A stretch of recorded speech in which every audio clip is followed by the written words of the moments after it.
Welcome to our video on Agile, Waterfall, and the product mindset. Often, we get bogged down in methodology debates. Today, we'll shift the focus to how you should think about certainty and change. Why does this debate persist? It's because different roles often want different things. The real question isn't about which process to follow, but rather, what do we know, and how fast can we learn? Waterfall often gets a bad reputation, but it was designed for a reason. It is effective when requirements are stable, and the cost of making changes during development is very high. Waterfall operates on a classic phase gate model. Each phase, requirements, design, build, and verification, must be completed fully. This provides essential structure and discipline when high levels of documentation and sign-off are required. Waterfall truly excels in specific industries, such as medical device development, hardware manufacturing, or fixed contract client projects, where long lead times and strict requirements make iteration difficult or impossible. Now, let's turn our attention to Agile. We aren't talking about certifications, but rather what frameworks like Scrum and Kanban are actually solving for within a real-world team environment. Many teams struggle because they adopt a framework without understanding the problem they need to solve. Scrum is excellent for feature development, while Kanban works better for flow-based work. Often, teams find they need both. Scrum organizes work into sprints. This creates a regular rhythm for planning and delivery, which is ideal for teams that need to prioritize, commit, and provide clear communication to stakeholders. Kanban, by contrast, visualizes workflow and limits items in progress. It is best suited for unpredictable environments, like support or operations teams, where work cannot easily be batched into fixed-length sprints. Here is the trap. You can follow every Scrum ceremony perfectly and still be rigid. Being truly agile isn't about the ceremonies. It's about your ability to adapt to new evidence. The most dangerous teams are those who focus only on process compliance.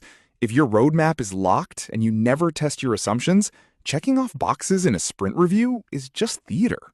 Ultimately, the decision of which process to use comes down to one question. How much do we know right now, and what is the cost of being wrong? Your certainty level is the primary variable. Think of certainty as a dial, not a binary switch. Your process should reflect your current position on that dial, and you must be prepared to adjust as you learn more. In low-certainty situations, the risk is building the wrong thing. Here, you should use short feedback loops to validate your bets and treat the roadmap as a hypothesis, not a contract. Conversely, in high-certainty environments, longer planning horizons are more efficient. When requirements are clear, upfront definition saves time and effort, letting you focus on execution rather than constant iteration. Let's move to a practical chapter. Theory is easy, but the real test is applying this framework to concrete, real-world scenarios where the stakes are high and the constraints are very real. We'll look at two common scenarios. Scenario A features a fixed scope compliance requirement, while Scenario B explores a brand new, unvalidated feature. You'll see how the right process choice flips between them. In Scenario A, the requirements are fixed by law and the deadline is rigid. Here, uncertainty lies in execution, not direction. You must optimize for predictability and traceability, making a structured approach essential. Scenario B is the opposite. We are dealing with an unvalidated hypothesis where direction is the primary uncertainty. You should prioritize learning speed, test assumptions early, and maintain optionality until demand is proven. Most teams face both types of work simultaneously. The key is to segment your work by certainty, adjust your process as you learn, and make sure your team understands why you're choosing specific methodologies. When choosing your team's cadence, avoid simply following trends.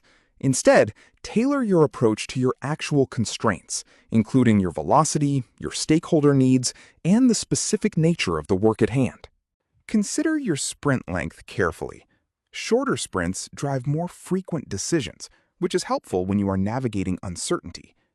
choose your cadence based on how often you need to course correct.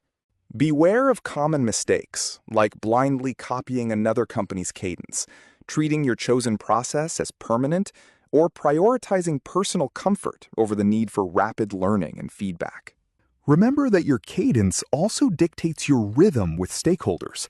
Align your leadership updates, engineering stability, and customer feedback loops to avoid organizational friction and ensure everyone is moving at the right speed. We'll now look at the mindset behind these methods. Every process, whether it's Scrum or ShapeUp, rests on underlying assumptions. Understanding these is vital for applying them wisely rather than blindly. Every methodology carries its own assumptions. When these match your reality, they work beautifully. When they don't, you will fight the process constantly.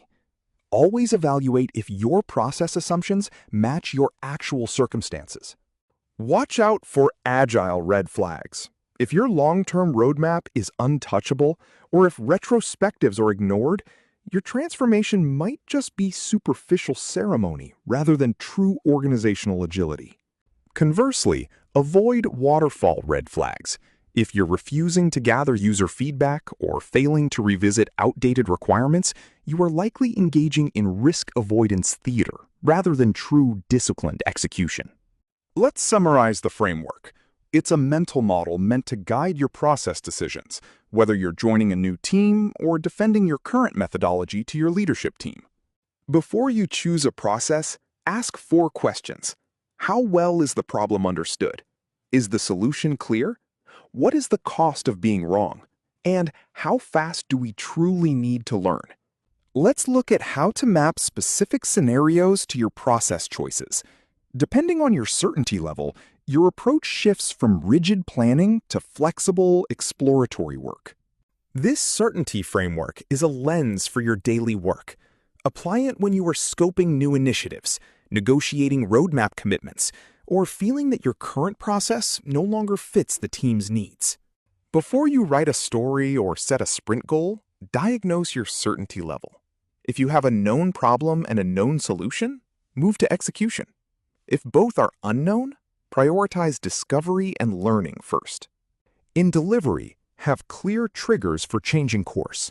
Shift gears if your core assumptions are disproven or the business context changes. However, hold the line if the feedback is just one opinion or purely additive. When talking to stakeholders, translate the framework. Name the level of certainty, connect your process choice to the risks, and define explicit decision gates so stakeholders know exactly when to expect updates. Remember, your process is a tool, not your professional identity. When your level of certainty shifts, your methodology should shift right along with it. Avoid the maturity trap of clinging to a specific method.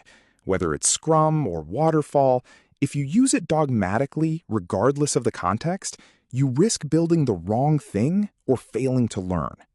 Great product managers diagnose the situation first, adapt their process deliberately, and clearly explain the reasoning to the team. Transparency is the foundation of trust. In short, let certainty drive your process, value your mindset over ceremonies, and treat process purely as a functional tool for your team's success. That wraps up this episode. Up next, we move into the practical side of things, building the right PM tool stack to support your discovery and delivery without overcomplicating your workflow. This program was brought to you by the Series of Thoughts team.